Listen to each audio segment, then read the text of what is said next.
నమస్తే అండి, నా పేరు డేవిడ్. రీసెంట్ గా మా అమ్మగారు ఫిస్టులాతో బాధపడుతుంది. దాదాపు 2 years నుంచి ఆవిడ చాలా సఫర్ అవుతున్నారు. అయితే ట్రీట్మెంట్ చేద్దామనే ఆలోచనలో ఉన్నప్పుడు మేము చాలా ఖర్చు అవుతుంది, బయట అయితే దాదాపు ఒక 50,000 వరకు అవుతుందని చెప్పి మేము విన్నాం. అయితే అంత ఎఫర్ట్ చేయలేని పరిస్థితి ప్రస్తుతానికి. కానీ దాదాపు 2 సంవత్సరాలు బాధపడుతున్నారు. దాని నుంచి అలాగా బయటపడాలని చూస్తుంటే మేము అదే టైంలో ఫేస్బుక్లో సర్జిక్యూర్ అనే యాడ్ చూసాం.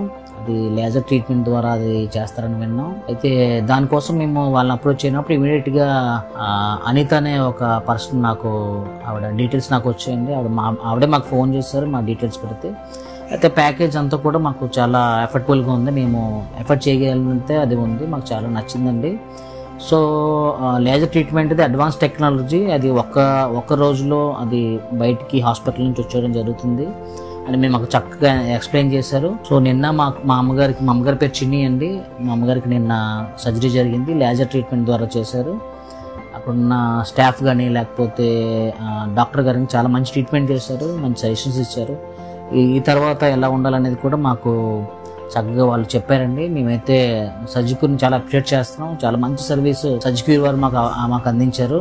అయిపోయిన తర్వాత ఎలాంటి ప్రికాషన్స్ తీసుకోవాలి, అయిపోయిన తర్వాత దాన్ని ఎలా మళ్ళీ క్యూర్ చేసుకోవాలి అనేది అయిపోయిన తర్వాత ఒక 1 week తర్వాత కూడా రివ్యూ కోసం తీసుకురమ్మన్నారు. సో అక్కడ ఏదో చిన్న ప్రాబ్లం ఉంటే దాన్ని కూడా బయాప్సీ కోసం సజెస్ట్ చేస్తారండి. బయాప్సీ రిపోర్ట్ కోసం కూడా మేము వెయిట్ చేస్తాం. వచ్చిన తర్వాత మళ్ళీ డాక్టర్ గారిని కన్సల్ట్ చేస్తాం సార్. ఇంకా మాకు తెలిసిన వారిని కూడా ఇది మేము సజెస్ట్ చేయడానికి మేము ఇష్టపడుతున్నాం అండి. మేమైతే చాలా హ్యాపీగా ఉన్నాం. Thank you సర్జిక్యూర్.